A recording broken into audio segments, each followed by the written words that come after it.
अस्सलाम वालेकुम dear students. आज हमारा तीसरा लेक्चर है और हम उस दिन ब्रांचेज़ ऑफ बायोलॉजी डिस्कस कर रहे थे। सो आज फर्दर ब्रांचेज़ हैं हमारे पास, जिसमें टेक्सानोमी,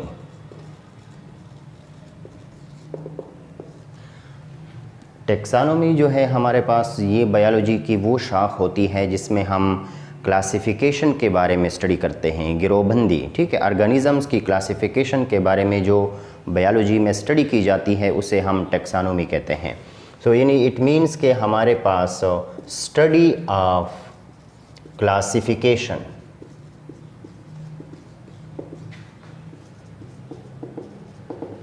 लिविंग ऑर्गेनिज़म्स की जो क्लासिफिकेशन है उनके बारे में स्टडी को हम यहाँ पे टेक्सानोमी कहते हैं। अब क्लासिफिकेशन क्या है?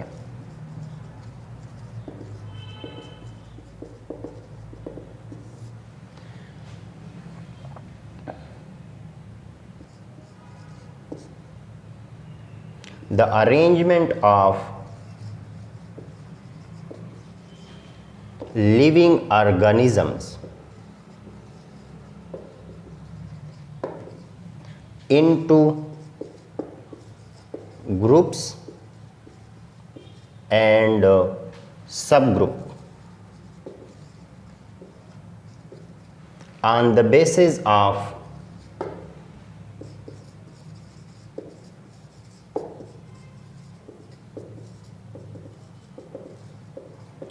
similarities and differences। Living organisms को उनके सिमिलरिटीज़ और उनके माबेन डिफरेंसेस की बुनियाद पे जब हम ग्रुप्स और सब ग्रुप्स में डिवाइड करते हैं, इसे क्लासिफिकेशन कहते हैं। और साइंटिफिक स्टडी ऑफ क्लासिफिकेशन जो है वो आपके पास टेक्सानोमी कहलाता है। और टेक्सानोमी बायोलॉजी की वो शाख है जिसमें हम क्लासिफिकेशन को स्टडी करते हैं, यानी that branch of biology in which we study about classification is known as taxonomy. एक नेक्स्ट ब्रांच है हमारे पास cell biology.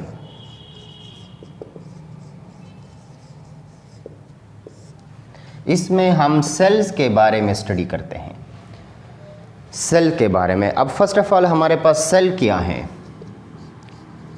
The smallest unit which can retain its life।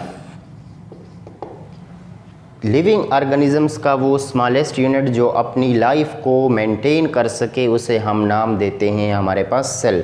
या नेक्स्ट हमारे पास the smallest unit of a living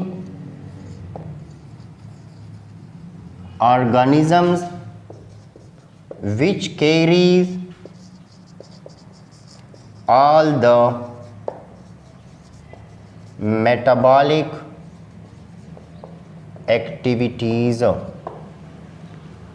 living organisms का वो smallest unit जो उसकी तमाम मेटाबॉलिक एक्टिविटीज़ को सरअंजाम करता है या परफॉर्म करता है, उस स्मॉलेस्ट यूनिट को भी हम सेल का नाम देते हैं। और सेल बायोलॉजी में हमारे पास सेल के स्ट्रक्चर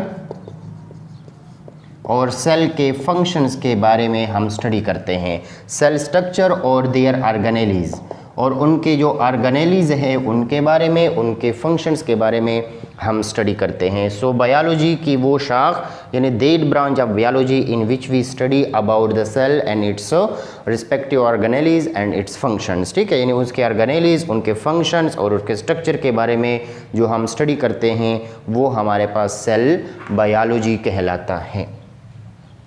नेक्स्ट हमारे पास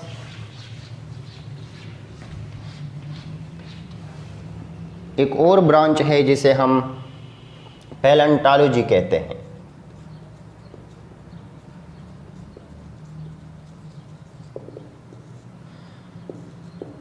study about the fossils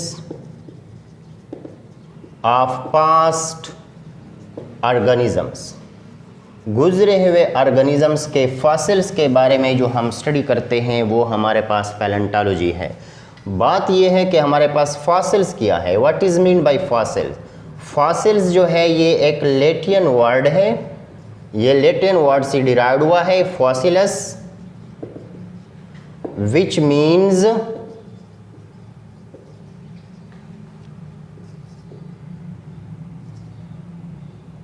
dug up, यानी डेड रिमेन्स। हमारे पास ये लैटिन वर्ड है फॉसिलस विच मीन्स डग अप, यानी कूदा हुआ, जो इस चीज़ को हम निकाल लेते हैं। So dead remains of living organism is known as fossils, और the scientific study about fossils of the past organism is known as palaeontology.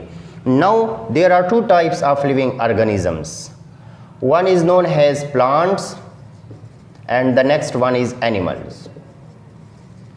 The study of plant fossils is called paleobotany, while the study of animals fossils is called paleozoology.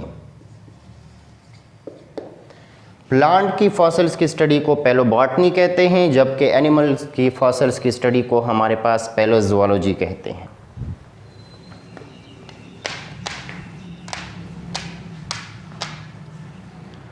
Next हमारे पास biology की branch है जिसे हम immunology कहते हैं।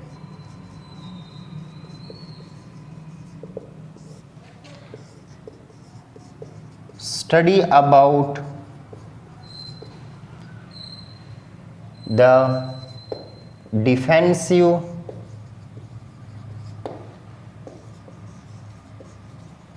System of N organisms,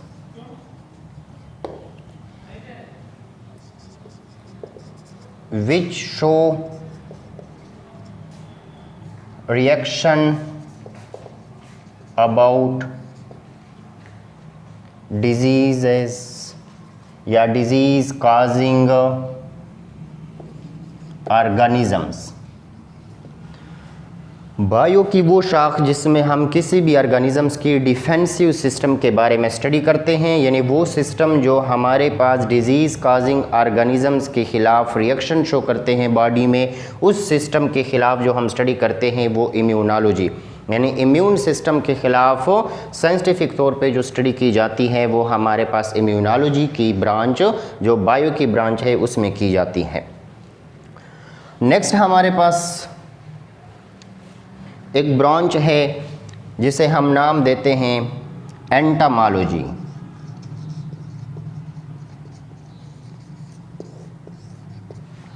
study about insects. That branch of biology in which we study about insects is known as entomology. वो branch bio की जिसमें हम इंसेक्ट्स के बारे में स्टडी करते हैं वो हमारे पास एंटोमोलॉजी। ये एंटा का वर्ड जो है आपके पास ग्रीक डिराइवेशन है एंटा, notched, jointed legs. Those organisms which have jointed legs या which have jointed legs, जिनके jointed legs होते हैं, उन organisms को हमारे पास एंटोज कहते हैं, यानी insects। और scientific study of insects is known as entomology. So thank you for today's lecture.